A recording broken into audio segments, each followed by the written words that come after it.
महाबळेश्वर येथे होत असलेल्या महापर्यटन उत्सवात पर्यटकांना आकर्षित करण्यासाठी अनेक अनुभव आहेत। त्यातच महाबळेश्वर येथे निसर्गाच्या सानिध्यात राहण्यासाठी टेंट हाऊसमध्ये सुविधा उपलब्ध आहे। या उत्सवात येऊन पर्यटकांना एक वेगळा अनुभव घेता यावा यासाठी टेंट हाऊस बांधण्यात आलेले आहेत। याचा आढावा घेतला आमचे प्रतिनिधी उमेश करंजकर यांनी। पाहूयात।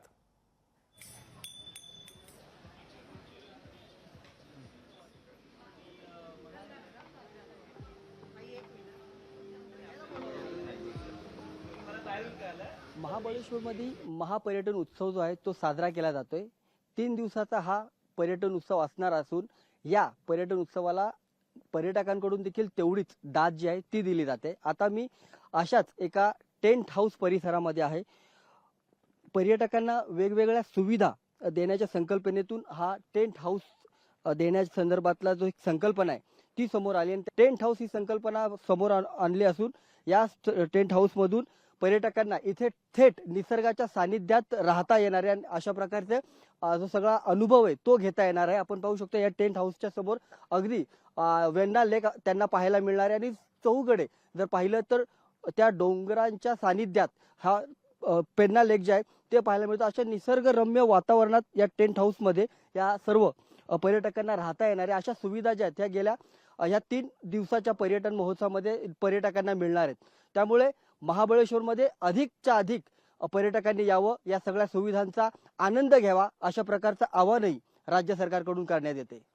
कॅमेरामन विनीत सोबत उमेश करंजकर, लोकशाही मराठी, महाबळेश्वर। तर महाबळेश्वर येथे हा पर्यटन महोत्सव सुरू आहे। येथे महाराष्ट्रातून अनेक पर्यटक भेट देत आहेत। त्यात विशेष आकर्षण म्हणजे शिवकालीन शस्त्रास्त्र प्रदर्शन। तर या संदर्भात इतिहासकार सुनील कदम यांच्यासोबत संवाद साधलाय आमचे प्रतिनिधी उमेश करंजकर यांनी। पाहूयात। महापर्यटन उत्सवाचा सगळ्यात महत्त्वाचा आकर्षक केंद्रबिंदू जर काय असेल तर ते हे शस्त्रास्त्रांचं प्रदर्शन आहे। आपल्यासोबत सुनील कदम सर आहेत। या सगळ्याची देखभाल किंवा या सगळ्याची माहिती देण्याचं काम त्यांचं आहे।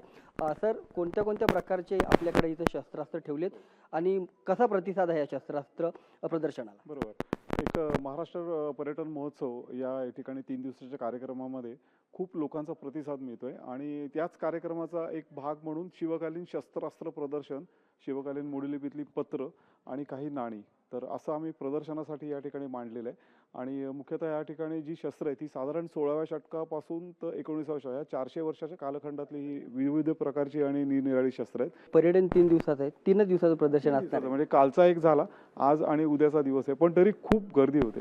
जास्त दिवस असायला पाहिजे होतं असं वाटतं का? हा, नक्कीच असायला पाहिजे, कारण लोकच आम्हाला सांगतात की हे किती दिवस आहे, म्हणजे असं आणखी त्यांचं चाललं की आम्हाला बघायला मिळणार नाही किंवा त्यांचे कार्यक्रम फिक्स आहेत ना, मग आम्ही उद्या नाहीये परवा चालेल का वगैरे असं, पण प्रतिसाद चांगला आहे एकूण लोकांचा। वेगवेगळी शस्त्रास्त्र त्याला पाहायला मिळतात, त्यांचा अनुभव घेता येतो, त्याची माहिती मिळते, ती माहिती त्यांना त्यांच्या मुलांना पोरांना देता येते। त्यामुळे 3 दिवसाचं हे शस्त्रास्त्र प्रदर्शन असलं तरी अजून काही दिवस ते असावं अशा प्रकारची जी इच्छा आहे ती सगळंच पर्यटक असतील किंवा मग सुनील कदम सर असतील यांची देखील पाहायला इथं मिळते। कॅमेरामन विनीत सोबत उमेश करंजकर, लोकशाही मराठी, महाबळेश्वर। लोकशाही मराठी, ऐका, पहा, जागरूक रहा।